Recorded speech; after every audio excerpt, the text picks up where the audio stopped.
Welcome to double seven media. నేను మీ ఆదినారాయణ.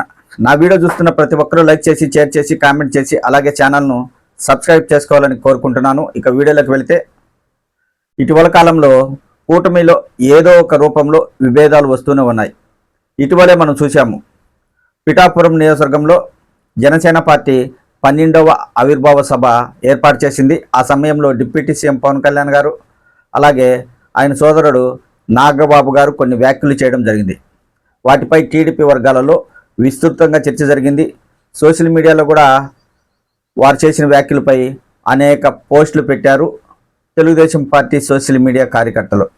అయితే తాజాగా అన్నమయ్య జిల్లాలో కూడా కూటమి నాయకుల మధ్య విభేదాలు వస్తున్నాయి. ఎందుకంటే ఇటీవల కాలంలో రాష్ట్ర ప్రభుత్వం బీసీలు, కాపులకు సబ్సిడీ రుణాలు విడుదల చేసింది.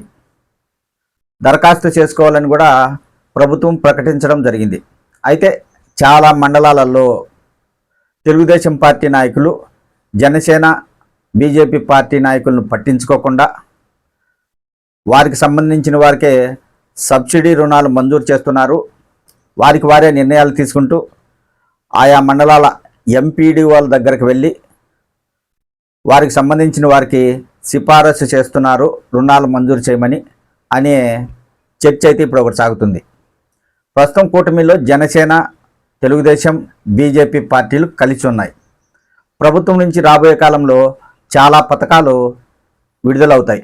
ఆ సమయంలో మూడు పార్టీల నాయకులు కలిసి ప్రతి ఒక్కరికి న్యాయం చేసేలా ముందుకు వెళ్లాల్సి ఉంటుంది.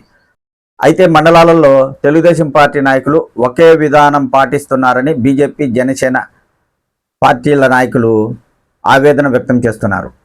ఇప్పుడు అన్నమయ్య జిల్లాలో దాదాపు 30 మండలాల వరకు ఉన్నాయి. ఈ మండలాల్లో ఎవరైతే బీసీలు, కాపులు ఉన్నారో అర్హులైన వారు సబ్సిడీ రుణాలకు దరఖాస్తు చేసుకోవచ్చు. ఇందులో ముఖ్యంగా ఏంటంటే, ఒక మండలానికి ఇన్ని రుణాలని ప్రభుత్వం కేటాయించింది. అది ఆ రుణాలు కేటాయించినప్పుడు జనసేన, తెలుగుదేశం, బీజేపీ ఈ మూడు పార్టీల నాయకులు ఏకమై వారు చర్చించుకొని ఎవరెవరికి రుణాలు మంజూరు చేయాలి, ఎవరి పేర్లు అధికారులకు ఇవ్వాలి అనే ఒక చర్చ వారి మధ్య సాగాలి. తెలుగుదేశం పార్టీ నాయకులు మాత్రం ఇటు బీజేపీ, అటు జనసేన పార్టీ నాయకులతో చర్చించకుండా ఎక్కువగా తెలుగుదేశం పార్టీ మద్దతుదారులకే సబ్సిడీ రుణాలు వచ్చే విధంగా తెలుగుదేశం పార్టీ నాయకులు ప్రయత్నాలు చేస్తున్నారని జనసేన, బీజేపీ నాయకులు వాపోతున్నారు. ఇక రాబోయే రోజుల్లో చాలా కులాలకు సంబంధించిన సబ్సిడీ కార్పొరేషన్ రుణాలు ప్రభుత్వం విడుదల చేసే అవకాశం ఉంటుంది. అయితే మొదట్లోనే తెలుగుదేశం పార్టీ నాయకులు ఈ విధంగా వ్యవహరిస్తే భవిష్యత్తులో ఇక ఏ రుణాలు వచ్చినా వారిదే పెత్తనం చెలాయిస్తారు, మమ్మల్ని పట్టించుకోరు అనే ఆవేదనలో బీజేపీ, జనసేన పార్టీ నాయకులు ఉన్నారు. అయితే మన ఆంధ్రప్రదేశ్లో తెలుగుదేశం, బీజేపీ, జనసేన మూడు పార్టీలు కలిసి ఉన్నాయి. ఈ మూడు పార్టీల్లో పెద్ద పార్టీగా తెలుగుదేశం పార్టీ ఉంది.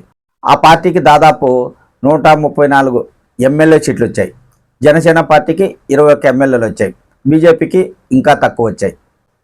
జనసేన పార్టీ రాష్ట్రంలో 21 చోట్ల గెలిచింది కాబట్టి ఆ పార్టీ ఎమ్మెల్యేలు ఉన్న చోట జనసేన పార్టీ నాయకులకు కొంతవరకు న్యాయం జరిగే అవకాశం ఉంటుంది. ఇక 134 నియోజకవర్గాలలో తెలుగుదేశం పార్టీ ఎమ్మెల్యేలు ఉంటారు.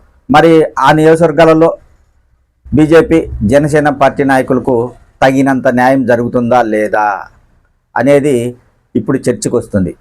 ఏదేమైనా కూటమిలో విభేదాలు రాకుండా ఉండాలంటే మండల స్థాయిలో నాయకులు కూడా భేదాభిప్రాయాలు లేకుండా మూడు పార్టీల నాయకులు కలిసి ముందుకు పోతేనే కూటమిలో ఎలాంటి అభిప్రాయ భేదాలు వచ్చే అవకాశం ఉండదు. అలా కాకుండా తెలుగుదేశం పార్టీ నాయకులు మాది పెద్ద పార్టీ కాబట్టి మేమే ఎక్కువగా పెత్తనం చెలాయిస్తామంటే ఖచ్చితంగా బీజేపీ, జనసేన పార్టీ నాయకులు కావచ్చు, కార్యకర్తలు కావచ్చు అసహనానికి గురైతే తర్వాత కూటమిలో చిచ్చు రేగే అవకాశం ఉంటుంది.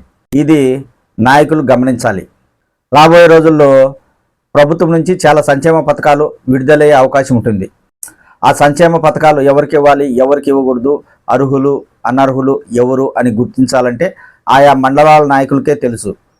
కాబట్టి బీజేపీ, జనసేన, తెలుగుదేశం ఈ మూడు పార్టీల అధినేతలు ఆయా జిల్లాలు, నియోజకవర్గాలు, మండలాల నాయకులతో చర్చించి ప్రభుత్వం నుంచి వచ్చే సంక్షేమ పథకాలు ఎలా ముందుకు తీసుకెళ్లాలో వారికి దిశానిర్దేశం ఇవ్వాల్సిన అవసరం ఉంది. లేదంటే కూటమిలో భేదాభిప్రాయాలు పెరిగిపోయే అవకాశం ఉంటుంది.